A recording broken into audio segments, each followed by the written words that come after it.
O Informativo de Educação Municipal é um periódico mensal editado pelo Instituto de Pesquisa e Administração da Educação, que destaca matérias que são do interesse das entidades públicas, municipais, estaduais, e que traz realmente, num primeiro bloco, as matérias específicas. No segundo bloco, as matérias mais de caráter geral, aplicadas à educação.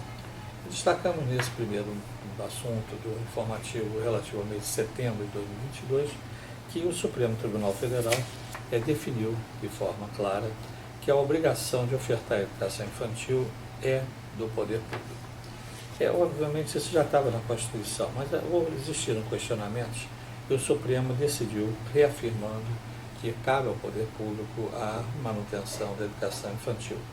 E isso leva, inclusive, modificação um pouco da utilização dos recursos, porque até então o ensino inicialmente era só ensino fundamental e médio, mas hoje o Fundeb envolve toda a parte de educação infantil também. Mas agora é fazer as contas, ver a aplicação dos recursos e cumprir a ordem do Supremo, que é realmente de oferecimento, a partir de 23, que é o 22 já está no final, para termos realmente uma intensificação da educação infantil.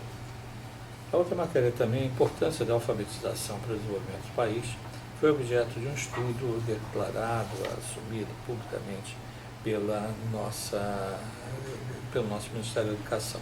Então nós temos aí uma perspectiva de voltar a ter um combate ao analfabetismo, que é grande ainda no país. Nós temos um grande número de analfabetos e funcionários de analfabetos plenos, mas que o Ministério da Educação reafirma realmente esse compromisso e vamos ver se sai um novo programa exitoso.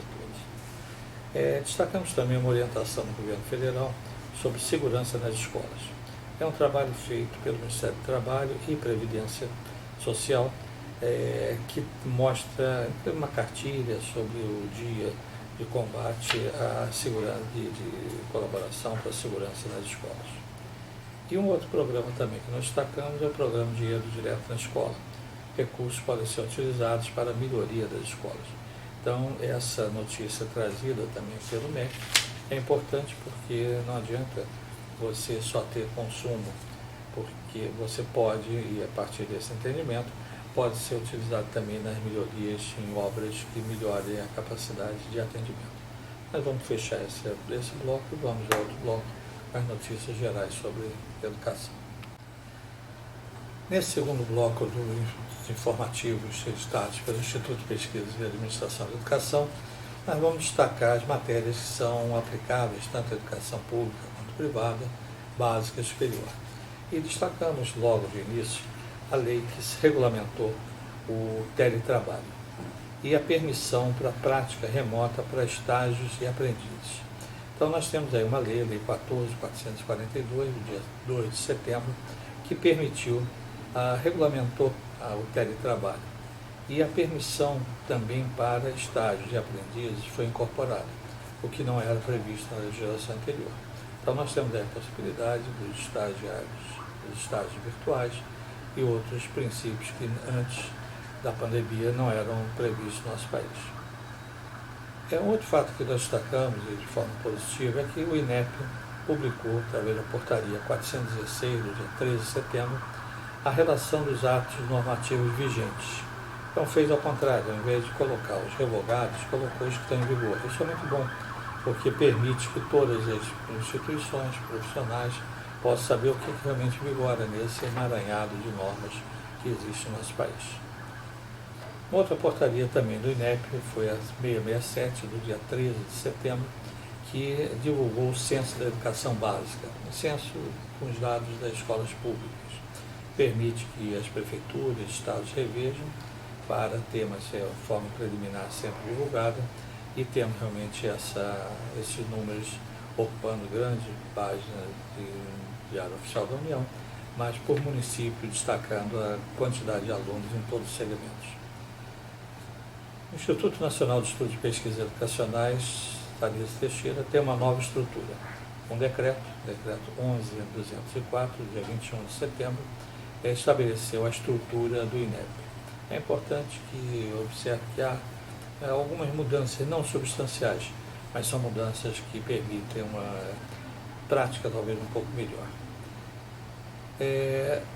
Escolha de nomeação dos membros do Conselho Nacional de Educação, Câmara Básica Superior, foi objeto também de uma portaria 695, que divulgou o nome dos candidatos. E vamos aí aguardar a nomeação que deverá ocorrer em outubro, mais tardar começo de novembro, com os membros novos que integrarão as câmaras de educação básica superior. Por falar em Conselho Nacional de Educação, registramos a realização da sessão de setembro, que foi uma sessão presencial, realizada na sede do Conselho em Brasília, e que analisou processos de educação básica superior.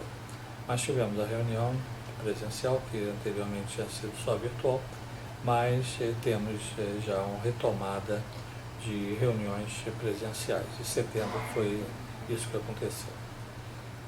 Tivemos também a aprovação de diretrizes curriculares nacionais para a formação inicial de professores de educação básica e instituiu a Base Nacional Comum de Formação Inicial de Professores de Educação Básica. O nome é grande, mas o que nós tivemos aí foi uma modificação de uma resolução. Tivemos antes uma resolução e tínhamos uma alteração e temos agora uma nova alteração pela resolução número 2, na verdade uma resolução que modificou o número 2 do Conselho Nacional de Educação. Então nós temos aí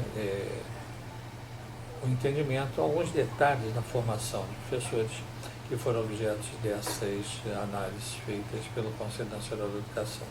Essa agora foi uma resolução do Conselho Pleno número 2 de 2022, que modificou duas outras resoluções.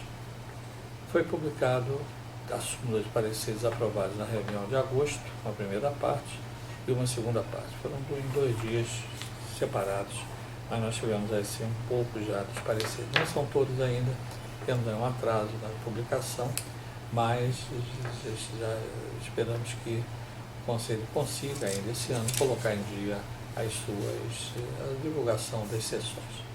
Então, estamos assim encerrando a nossa edição do informativo relativo ao mês de setembro de 2022.